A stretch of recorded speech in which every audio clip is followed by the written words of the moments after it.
कि एक प्रधानमंत्री कंप्रोमाइज्ड कैसे हो सकता है। और भारत के किसी प्रधानमंत्री के ऊपर, जो पिछले 11 साल से इस देश का प्रधानमंत्री है, उसके ऊपर विपक्ष ने ये आरोप लगाया है, विपक्ष के नेता विपक्ष राहुल गांधी ने उनके लिए ये फिक्रा ईजाद किया है और बड़ी तेजी के साथ ये फिक्रा चर्चित हो रहा है। मैं ये नहीं कहूंगा कि लोकप्रिय हो रहा है, चर्चित हो रहा है। लोग उसके ऊपर गौर कर रहे हैं, इसको तरह तरह से डिकोड करने की कोशिश कर रहे हैं कि इसके मतलब क्या है। क्या नरेंद्र मोदी ने भारत की संप्रभुता को कंप्रोमाइज कर दिया है, या भारत की राष्ट्रीय सुरक्षा को कंप्रोमाइज कर दिया है, या भारत की अर्थव्यवस्था को कर दिया है, भारत के कृषि क्षेत्र किसानों को कर दिया है? आखिरकार उन्होंने किया क्या है? और इन सब कामों में वो प्रधान पहलू कौन सा है जिसकी वजह से हम उन्हें कंप्रोमाइज, भारत के विपक्षी नेता विपक्ष उन्हें कंप्रोमाइज कह रहे हैं? जी देखिए दुबे जी, ऐसा होता है कि वो कॉम्प्रोमाइज्ड लोग उनको बोल रहे हैं इसलिए नहीं कि वो प्रधानमंत्री हैं। कोई भी व्यक्ति कॉम्प्रोमाइज हो सकता है, हम आप कॉम्प्रोमाइज हो सकते हैं। मैं किसी को ये पता चल जाए कोई रहस्यमय बात, कोई सीक्रेट जिसको हमने छुपा के रखा हुआ है, अब वो उसको यूज करे समय समय पर हमको ब्लैकमेल करने के लिए, हमको दबाने के लिए। आपने अक्सर देखा होगा हिंदी फिल्म्स में भी होता है कि कॉम्प्रोमाइज अगर है तो वो कोई विलेन उसके पास गया, उसने कहा कि इतने पैसे दो तब मैं को इस बार छोड़ूंगा, नहीं तो मैं खुलासा कर दूंगा जो रहस्य मेरे पास है। जब प्रधानमंत्री के कॉन्टेक्स्ट में ये बात होती है कि प्रधानमंत्री कॉम्प्रोमाइज्ड है, तो उसका अर्थ एकदम साफ है।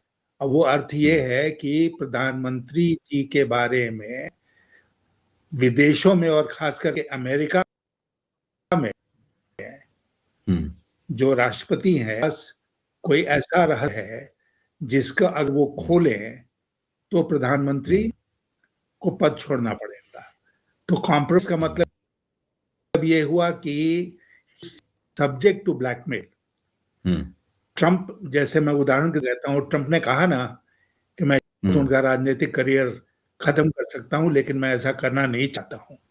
तो इससे जाहिर है कि के पास कोई ऐसा राज है प्रधानमंत्री जी के बारे में कि अगर खोल दे तो हमारे प्रधानमंत्री जी को पद पर बने रहने का कोई औचित्य नहीं रहेगा, उनको पद छोड़ना पड़ेगा। ये हुआ कॉम्प्रोमाइज भी है कि उनकी चाबी जो है वो किसी और के हाथ में है। तो ये आपको किस रूप में लगता है? ये बात कुछ अभी भी आपने बात कही तो वो तो समझ में आ गई बात, लेकिन आखिरकार भारत का प्रधानमंत्री बहुत शक्तिशाली व्यक्ति होता है और उसकी बड़ी प्रतिष्ठा होती है। भारत की जनता ने उसको चुना है, भले ही 35, 36, 37% वोटों से ही चुना हो, लेकिन जो भी हो, भारत की चुनाव प्रणाली फर्स्ट पास पोस्ट सिस्टम है। इसमें अगर इतने वोट किसी को मिल जाते हैं और आपके खिलाफ पड़े वोट बिखर जाते हैं, बट जाते हैं, तो आपको बहुमत प्राप्त हो जाता है या बहुमत के करीब पहुंच जाते हैं और आप प्रधानमंत्री की कुर्सी पे बैठ जाते हैं। तो लगा उसकी प्रतिष्ठा तो वह वैसी रहती है, चाहे गठजोड़ का प्रधानमंत्री हो, चाहे स्पष्ट बहुमत का प्रधानमंत्री हो। ये आखिरकार ऐसा क्या किया है नरेंद्र मोदी ने जिसकी वजह से ट्रंप को ये कहने की जरूरत पड़ रही है कि हम इनका राजनीतिक करियर समाप्त कर सकते हैं? इसका ताल्लुक किस चीज से हो सकता है? इसका कुछ ना कुछ तो अंदाजा लगाना हम लोगों की जिम्मेदारी बनती है, भले ही वो केवल कयास की शक्ल में हो। हाँ, हम लोग नजर दौड़ाएं अब तक के जो प्रधानमंत्री हुए हैं देश के, कुछ बिल्कुल अल्पकालीन प्रधानमंत्री हुए, जैसे चंद्रशेखर जी जिनके साथ मैं कैबिनेट में था, तो वो मात्र 6 महीने के लिए प्रधानमंत्री थे। उसी प्रकार अस्थायी सरकारें बनी हैं, लंगड़ी सरकारें बनी हैं। लेकिन मैं अनुभव के आधार पर आपसे कहना चाहता हूं, और देश जो है वो कई संकटों से गुजरा है उस समय उनके कार्यकाल में, लेकिन किसी भी प्रधानमंत्री ने अपने को इस स्थिति में नहीं लाया कि उनको कोई ब्लैकमेल कर सके, देश के भीतर या देश के बाहर। देश के बाहर अगर होता है कोई ब्लैकमेल तो और भी खतरनाक है, क्योंकि इसका मतलब कि विदेशी शक्तियां जब चाहें वो हावी हो सकती हैं। तो हम लोगों का जो हमारी जो विदेश नीति है, हमारी जो अर्थ नीति है, वो सब नीतियां जो हैं जिसमें हमको दुनिया के दूसरे देशों के साथ डील करना पड़ता है, तो हम किस आधार पर डील करते हैं? हम इस आधार पर डील करते हैं कि वो और हम बराबर हैं। तो एक तरफ तो ये है कि हम मालदीव भी बराबर हैं, श्रीलंका के भी बराबर हैं, और दूसरी तरफ अमेरिका के भी बराबर हैं। डील करने में मैं कह रहा हूं, शक्ति में अलग अलग हो सकते हैं, लेकिन जब आमने सामने हम बैठते हैं तो हम अपने को कमजोर मान के नहीं चलते हैं कि भाई अमेरिका के पास बहुत सैन्य शक्ति है, बहुत आर्थिक शक्ति है, तो इसलिए अमेरिका के सामने हम झुक के बात करेंगे। ऐसा नहीं होता है। जब बातचीत होती है तो दोनों देश बराबरी पर बातचीत करते हैं।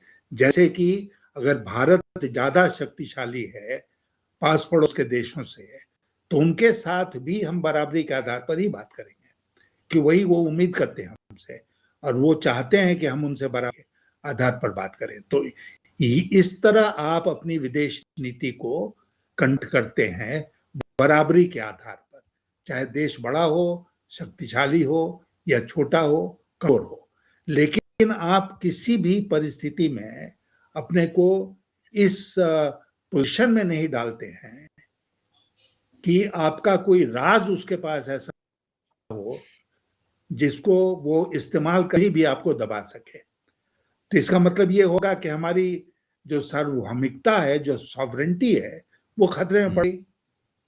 देश जब कॉम्प्रोमाइज हो गया, बिकॉज प्रधानमंत्री कॉम्प्रोमाइज हो गए, तो देश की सॉवरेंटी ना खतरे में गई।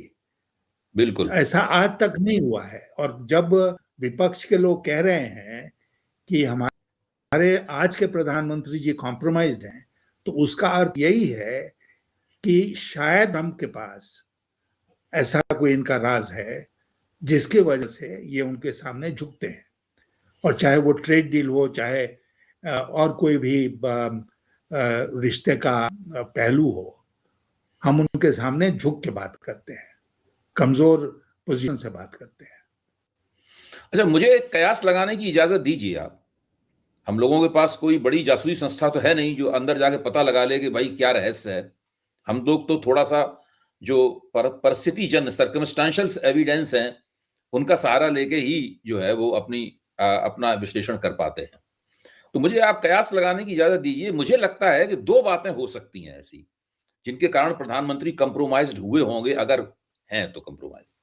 पहली बात तो ये हो सकती है कि जो ऑपरेशन सिंदूर हुआ था उसमें लगता है कि ट्रंप के पास ऐसे अकाट्य प्रमाण हैं जिनसे वो ट्रंप साबित कर सकते हैं कि भारत ने ट्रंप की चिरौरी की कि वो पाकिस्तान से युद्ध रुकवा दें, क्योंकि भारत उसमें शुरुआती दौर में ही फंसा हुआ महसूस कर रहा था। उसके अंदर तो लग रहा था कि ये कुछ ऐसा हो गया है, जल्दी जल्दी हम लोगों को युद्ध से निकलना है। इसलिए पहले कुछ 27-28 मिनटों के युद्ध के बाद ही ये लोग सोचने लगे कि उससे निकलना है। या तो ट्रंप के पास इस चीज का कोई ऐसा प्रमाण है जो बार बार वो कहते हैं और इधर से जवाब कोई नहीं मिलता है, तो वो ऐसा सबूत दे देंगे इससे बिल्कुल ही सारा मामला जो है गड़बड़ा जाएगा नरेंद्र मोदी का। एक तो ये बात हो सकती है। दूसरी बात, कहीं ना कहीं मुझे इनके जो केंद्रीय मंत्री हैं हरदीप पुरी, उनके साथ जुड़ी हुई लगती है, और अनिल अंबानी के साथ जुड़ी हुई लगती है कि ये लोग जिस तरह एप्स्टीन फाइल में इन लोगों का नाम आया है और फिर वो लोग नरेंद्र मोदी का हवाला देकर चर्चाएं करते हैं। और हरदीप पुरी का मामला तो बहुत रहस्यमय है। भाई अनिल अंबानी को छोड़ दिए, तो किसी सरकारी पद पे नहीं थे, और उस वक्त हरदीप पुरी भी सरकारी पद पे नहीं थे, लेकिन वो भारतीय जनता पार्टी के सदस्य थे, पूर्व भारत के राजदूत थे यूनाइटेड नेशंस में पहले। और उसके और जैसे ही नरेंद्र मोदी ने शपथ ली वैसे ही वो एप्स्टीन के साथ सक्रिय हो गए, और फिर नरेंद्र मोदी ने बड़े उनको अपने केंद्रीय मंत्रिमंडल में भी शामिल कर लिया, जबकि उनकी कोई ऐसी हैसियत नहीं थी, उनकी कोई राजनीतिक पृष्ठभूमि नहीं थी, उन्होंने कोई विदेश सेवा में भी कोई तीर नहीं मारा था, और उनको कोई नहीं जानता था। मैं भी नहीं जानता था। मैं मानता हूं हो सकता है मेरे पास सूचनाओं की कमी हो, उनको हरदीप पुरी को कोई नहीं जानता था। उनको मैंने पहली बार तभी जाना जब पता लगा उन्होंने वो तो शपथ ले रहे हैं केंद्रीय मंत्री की। जिस तरह हरदीप पुरी को बचाया जा रहा है, नॉर्वे के पूर्व प्रधानमंत्री गिरफ्तारी की कगार पर हैं, प्रिंस एंड्रयू को गिरफ्तार कर लिया गया है, सारी दुनिया में जाने कितने राजनीतिक विकेट गिरे हैं एप्स्टीन फाइलों की वजह से, लेकिन भारत में हरदीप पुरी को प्रधानमंत्री पूरी ताकत से, पूरी निर्लज्जता से बचा रहे हैं। दूसरा कारण ये हो सकता है, बाकी तो और मुझे कोई खास ऐसा कारण समझ में नहीं आता।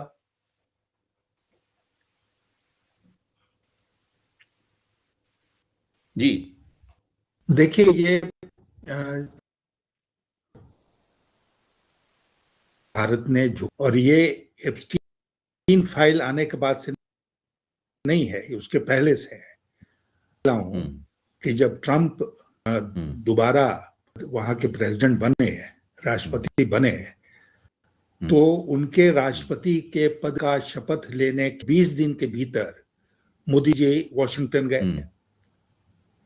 20 तारीख को उन्होंने शपथ ली। हाँ, उसी के आसपास 10 दिन, 20 दिन भी नहीं हुआ था तब तक ये भागे भागे वॉशिंगटन गए।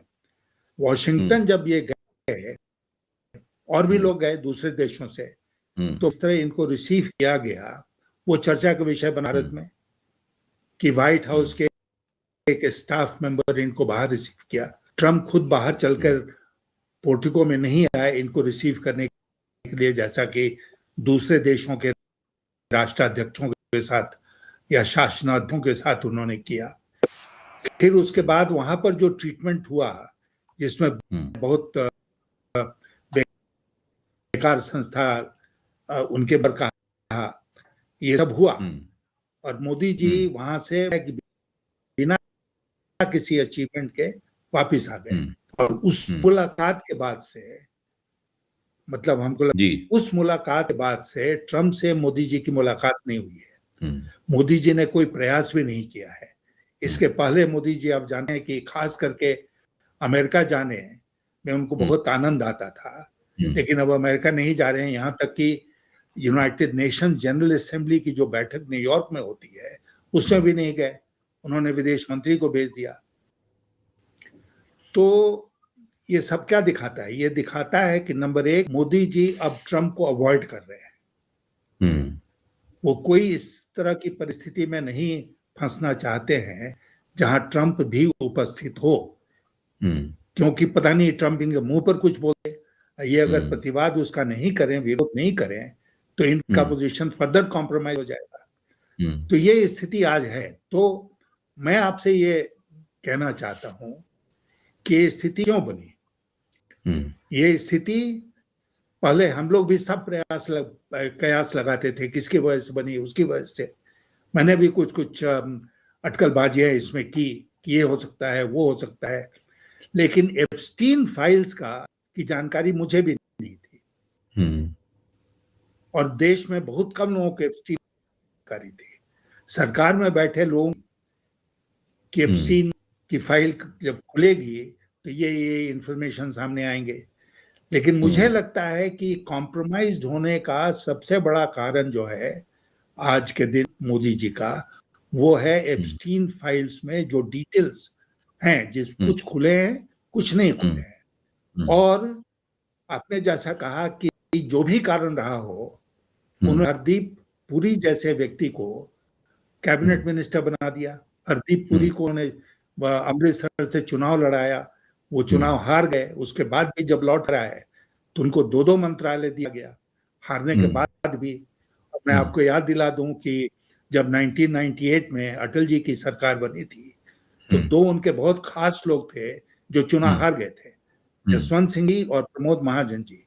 ये दोनों लोकसभा का चुनाव लड़े थे और हार गए थे। तो ये उन्होंने मंत्रिपरिषद में नहीं लिया। उनको लोगों ने कहा कि आप तुरंत इनको मंत्रिपरिषद में लेते हैं तो ये जनादेश का अपमान होगा, इसलिए मत लीजिए। इसलिए इंतजार करते रहे जब तक कि वो राज्यसभा के मार्फत आ गए पार्लियामेंट में। और फिर हरदीप पुरी में, जैसा ने खुद कहा, कि ऐसी क्या खास बात थी कि चुनाव हारने के बाद उनको 2 मंत्रालय दिया गया। शहरी विकास मंत्रालय भी दिया गया और पेट्रोलियम मिनिस्ट्री भी दी गई। अब धीरे धीरे एप्स्टीन से जो उनके संबंध थे, उसका राज रहा है। और मैं आपसे एक बात और अर्ज करना चाहता हूं कि हम ये कह के नहीं बच सकते हैं कि उस समय जब हमारे संबंध थे तो मैं एक प्राइवेट सिटीजन था। प्राइवेट सिटीजन से आप अगर सरकार के मंत्री बन गए तो प्राइवेट सिटीजन की हैसियत से आपने जो हरकतें की हैं वो तो आपको आपका पीछा करेंगी। बिल्कुल। अच्छा, उसके बाद भी सबसे आश्चर्य की बात जो कहा वो ये है कि इन सब के बावजूद हरदीप सिंह पुरी का इस्तीफा नहीं हो रहा है। अभी बड़े बड़े लोग नोबेल लॉरिएट हैं विश्वविद्यालय में, इस्तीफा दे दिया। लारी समर्स है, अमेरिका के बहुत बड़े फाइनेंस मिनिस्टर होते थे, उन्होंने हार्वर्ड के प्रेसिडेंट के पद से इस्तीफा दे दिया। इंग्लैंड में इस्तीफे हुए, जेल भी हुआ। तो सब लोग इस्तीफा दे रहे हैं। आप और कई लोग हैं उसमें, बहुत मशहूर हस्तियां हैं जो इस्तीफा दे रही हैं क्योंकि वो अपनी अंतरात्मा की बात सुनकर इस्तीफा दे रही, उनके ऊपर कोई इस्तीफा देने का दबाव हो या नहीं हो। लेकिन हमारे देश में दबाव होने के बावजूद पुरी का इस्तीफा नहीं हो रहा है। मोदी जी हर तरह से उनको डिफेंड करने में लगे हुए हैं। इसके पीछे भी तो कोई राज की बात होगी कि क्यों डिफेंड कर रहे हैं। तो एप्स्टीन फाइल जो है वो मुझे लगता है कि एक ऐसा मकड़जाल है जिसमें बहुत से लोग फंसते चले जा रहे हैं। हमारे देश के लोग भी फंसते चले जा रहे हैं। दूसरे देशों में कार्रवाई हो रही है या स्वतः लोग इस्तीफा दे रहे हैं। हमारे देश में मांग होने के बावजूद, डिमांड होने के बावजूद प्रधानमंत्री ऐसे मंत्री का इस्तीफा नहीं ले रहे हैं। अब तो आपने बिल्कुल ये स्पष्ट कर दिया कि ये ऑपरेशन सिंदूर वाला मामला उतना नहीं है। वो भी हो सकता है, उसके भी कुछ पहलू हो सकते हैं वो, लेकिन नहीं है। ये एप्स्टीन वाला ही मामला है जिसके कारण प्रधानमंत्री कंप्रोमाइज्ड हैं और दबाव में हैं। नहीं, एक मिनट में आपको एक मिनट आपको दुबे जी में टोकता हूं। ऑपरेशन सिंदूर का मामला भी हो सकता है। इसलिए हो सकता है कि ऑपरेशन सिंदूर में भारत का क्या नुकसान हुआ, बात कभी खुलकर सामने नहीं आई। हमारे हवाई जहाज गिरे ना गिरे, ये बात कभी खुलकर सामने नहीं आई। तो अच्छा, दूसरी बात सबसे महत्वपूर्ण जो है वो ये है, हम बार बोल चुका होता है कांग्रेस के सामने अमेरिका के राष्ट्रपति का बहुत बड़ा ओकेजन होता है, अवसर होता है। वहां पर भी कल ही हुआ अमेरिकन कांग्रेस के सामने हाँ कि हमने युद्ध उत्तर पाकिस्तान का भी उसने बातें कही, हम इसको मानने को तैयार नहीं है। हम गला साफ का कोई इसमें उसकी था। तो ये सब जो घटनाएं घट रही हैं, इससे लगता है कि कहीं मोदी जी जो हैं, हमारे देश के प्रधानमंत्री जी, ट्रंप के सामने कमजोर स्थिति में आ गए हैं और इसलिए ट्रंप का जितना खुलकर उनको विरोध ये गलत है वो नहीं कर, और इसकी लोग तुलना करते हैं गांधी के साथ। तो 7th फ्लीट अमेरिका की बे ऑफ बंगाल में आई थी, बंगाल की खाड़ी में, उसके बावजूद भी वो झुकी नहीं। तो ये बातें चल रही हैं और इसीलिए लग रहा है कि मोदी जी कमजोर क्यों है। भाई, मोदी जी ने तो अभी तक जो छवि बनाई थी वो यही बनाई थी कि भारत के साथ सबसे मजबूत प्रधानमंत्री मोदी जी हैं आज तक, और अब लग रहा है कि मजबूत नहीं, मजबूर प्रधानमंत्री है। अच्छा, ये तो अब काफी कुछ स्पष्ट हो गया आपसे चर्चा के बाद में, लेकिन मुझे लगता है कि इनकी मजबूरियां और ताकतवर के मुकाबले दब जाने का जो इनका किरदार है वो चीन के बरक्स भी हम देखते हैं। आप देखिए, चीन के बरक्स इनकी जो चीनी नीति है उसमें लगातार ये कमजोरी दिखा रहे हैं। पाकिस्तान के मुकाबले तो ये लोग छाती पीटते हैं सड़क छत पर खड़े होकर और डींगे मारते हैं, क्योंकि वो कमजोर देश है। भारत की सामरिक शक्ति पाकिस्तान के मुकाबले कई गुना अधिक है। हर तरह से भारत का हाथ भारी है उसमें। लेकिन चीन के मुकाबले देखिए तो चीन के मुकाबले भी बहुत दबे हुए हैं। जो जनरल नरवणे की किताब कहती है कि भाई लगातार चीन के टैंक आते जा रहे थे और आप कुछ बोल ही नहीं रहे थे, उसमें घबराए हुए थे कि आपको हिम्मत नहीं पड़ रही थी कहें कि कम से कम टैंकों को रोकने के लिए जो आर्टिलरी फायर की जरूरत है, जो कहा फौज की तरफ से सजेस्ट किया जा रहा था, वो तो करना पड़ेगा वरना चीन के टैंक नहीं रुकेंगे। तो वहां भी लगातार चीन के मुकाबले ये बहुत कमजोर विकेट पर हैं और दबे हुए दिखाई पड़ते हैं। तो वहां भी मुझे लगता है कि वो भी इनके कंप्रोमाइज होने का एक पहलू है। बिल्कुल, बहुत बहुत महत्वपूर्ण पहलू। और आपको मैं याद दिलाऊं कि जब मोदी जी के मुख्यमंत्री थे तो एक देश जिसमें वो कई बार गए, वो था चीन। गुजरात के मुख्यमंत्री के नाते मोदी कई बार चीन गए। ताज्जुब होता है गुजरात का वहां पर मुख्यमंत्री उन्होंने चीन क्या इतनी बार क्यों गया? तो वो कई बार गए चीन के कई स्थानों पर घूमे। कई लोग ये बोलते हैं कि जयशंकर जो उस समय चीन में हमारे राजदूत थे, उनको विदेश मंत्री बनाने के पीछे राज यही है कि उन्होंने मोदी जी की बहुत उस समय देखभाल की चीन में। तो चीन के साथ अब इंतहा तो दुबे जी उस समय हो गई ना जब हमारे प्रधानमंत्री की तरफ से बयान आता है कि न कोई घुसा था न कोई घुसा है। सबसे बड़ा सर्टिफिकेट चीन को तो इन्होंने खुद दे दिया। जब हम जानते हैं कि चीन ने हर मौके को दबाया है, हर मौके पर गलवान ही नहीं डोली। बाराहोटी एक छोटी सी जगह है उत्तराखंड में। हमको बताया गया, इससे सूचना मिली कि वहां पर हम पेट्रोलिंग करने जाते थे, हमारे अधीन आता था, वहां पर हम पेट्रोलिंग करते थे। अब वहां हम पेट्रोलिंग करने भी नहीं जाते हैं और चीनी वहां आते हैं पेट्रोलिंग करने के लिए और एक तरह से उन्हीं का कब्जा हो गया। ये है सेंट्रल, जो लद्दाख हो गया है, वेस्टर्न, अरुणाचल ईस्टर्न, और ये सेंट्रल बॉर्डर है जो चीन के साथ हमारा, जहां पर कि हमारे जो विवाद हैं चीन के साथ बॉर्डर को लेकर वो कम से कम है। वहां पर ये स्थिति बन गई है। तो आपने बिल्कुल सही कहा। और मैं एक दूसरे प्रोग्राम में, किसी प्रोग्राम में मैंने कहा था कि मोदी कॉम्प्रोमाइज है न केवल अमेरिका बल्कि चीन के सामने भी, क्योंकि वो खड़े नहीं हो पाए चीन के सामने। ठीक बात। अच्छा, एक और आपने जो नरवणे की बात की, एक मिनट उसको पूरा कर दूं। नरवणे वाली बात पूरी तरह मतलब पूरी होती है जब आप इस को ध्यान में रखें कि भारत सरकार का आदेश था और है कि आप गोली नहीं चलाओगे, फायरिंग करने के लिए आपको यहां से दिल्ली से अनुमति लेनी पड़ेगी।